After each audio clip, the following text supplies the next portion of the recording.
Amados, queridos irmãos, a paz do Senhor. Abraão no Moriá. Essa é a mensagem que hoje eu quero compartilhar e refletir com você nesse dia. Gênesis, capítulo de número 22, vai narrar uma história onde Deus, novamente como um protagonista, prova a fé de Abraão. Deus chega para Abraão e fala: sabe o teu filho Isaque? O teu único filho, filho que tu ama, entrega ele para mim. Vá até o Monte Moriá, aonde eu te mostrarei, e lá entrega para mim o teu filho Isaque. A palavra do Senhor, em momento algum, ela vai mostrar que Abraão, ele tenta barganhar com Deus. Em momento algum, a história vai relatar que Abraão, de alguma forma, tenta fazer com que Deus mudasse de opinião. Peraí, eu sou amigo de Deus. Talvez se eu conversar com ele, ele pode mudar essa situação. Talvez se eu conversar com ele, ele pode mudar essa história. Talvez se eu conversar com ele, ele é meu amigo. Ele pode deixar que eu prove o meu amor, a minha fé de outra forma, mas não. Que Abraão simplesmente cala e prossegue para realizar a maior prova da sua fé. Quando Abraão avista o monte, ele manda os servos dele que estavam junto com ele para ficar ali no pé do monte, enquanto ele e Isaque subiam. E olha, é interessante o que Abraão fala para aqueles servos: fique aqui, que eu vou mais o moço, eu vou mais o Isaque. Já já nós retornaremos. Abraão, nesse exato momento, ele partilha com aqueles homens que eram servos da casa dele uma fé muito grande. Ele tinha certeza de que Deus o surpreenderia de alguma forma. Pela experiência provável que ele já tinha com Deus, ele sempre soube saber que com Deus nada é simples. Com Deus nada é um simples faça isso. Todo o cumprimento da vontade de Deus sempre tem projetos maiores, porque não vem de nós, vem de Deus. Abraão, ele não podia entender totalmente o objetivo da ordem de Deus, mas ele tinha total confiança na sabedoria, no amor e no cuidado de Deus. Abraão chega no local, prepara o altar, coloca a lenha, coloca Isaque sobre a lenha e vai oferecer sacrifício.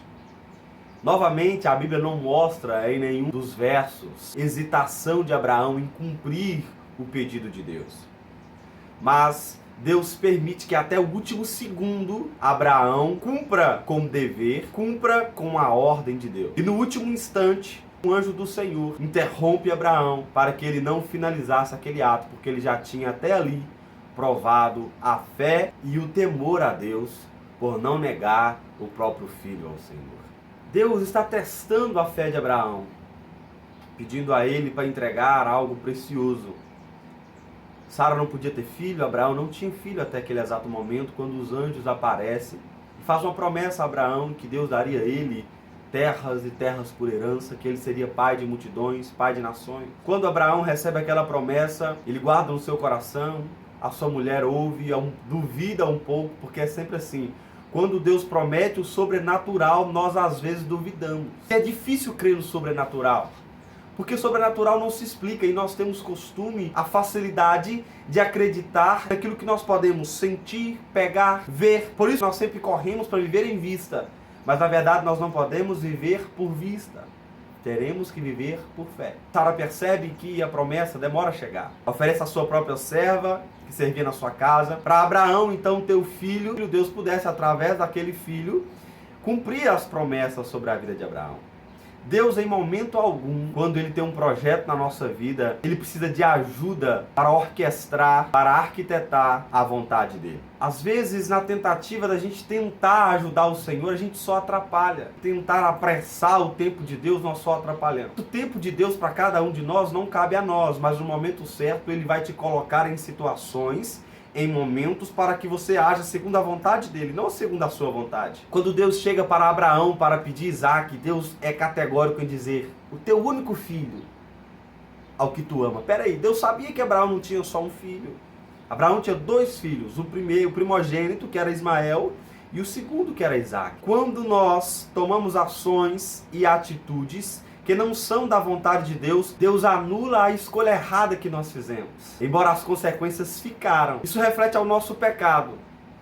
Deus perdoa o nosso pecado, mas Ele não nos livra da consequência do nosso pecado. Deus não controla nossas escolhas ou controla os nossos atos, mas Ele nos responsabiliza por cada um dos nossos atos e por cada uma das nossas escolhas. Quando Deus fala categoricamente o filho único que Ele amava, sendo Isaque, Deus mostra que era Isaac o filho da promessa. Será que nós temos coragem de honrar o Senhor entregando aquilo que nós mais amamos?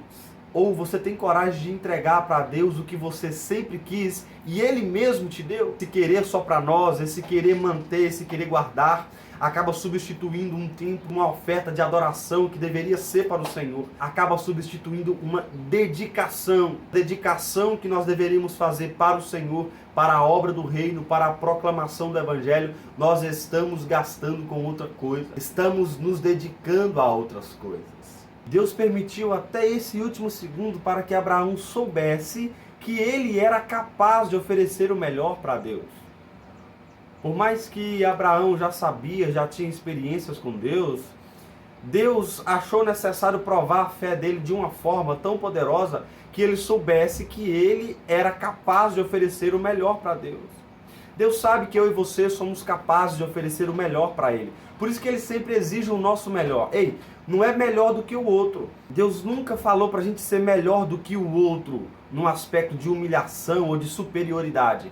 Mas Deus sempre nos exige o nosso melhor em tudo aquilo que nós fazemos. No louvor, na adoração, na entrega, no serviço, no trabalho ao reino de Deus, à obra do Senhor, na pregação do Evangelho. Em tudo Deus requer o nosso melhor. Deus quer o seu melhor tempo, Deus quer o seu melhor horário, Deus quer a sua melhor dedicação, Deus quer o seu melhor comportamento, Deus quer as suas melhores atitudes, para que tudo em você glorifique o nome de Deus. Nessa ação, nessa história, não foi Abraão que foi exaltado, não foi Abraão que foi glorificado, mas foi Deus que foi glorificado por causa da onisciência, da onipotência, da onipresença, da orquestração, da arquitetura, dos projetos, dos planos que ele teve a partir de Abraão em toda a humanidade e em todos os aspectos, até mesmo através da vida de Isaac. Deus não quer o que você tem, Ele não precisa, Ele quer você. Deus não está atrás de adoração. Deus está atrás de adorador. Adoração todo mundo pode achar que faz. Adoração todo mundo pode achar que entrega. Fazendo os rituais religiosos que fazem, indo à igreja, cantando o que tem que cantar, lendo qualquer verso, qualquer versículo. Adoração qualquer um pode achar que entrega, qualquer um pode achar que faz. Mas o adorador, ele chama a atenção de Deus. O adorador, ele tem o poder de mover o coração de Deus. Seja um adorador. Não se preocupe tanto em entregar a adoração como algo rotineiro, mas a sua adoração tem que ser a essência do adorador que entrega ela. Quando a essência da nossa adoração como adorador chega até a Deus, nós vamos continuar recebendo as promessas dele de viver a boa, perfeita, agradável vontade de Deus.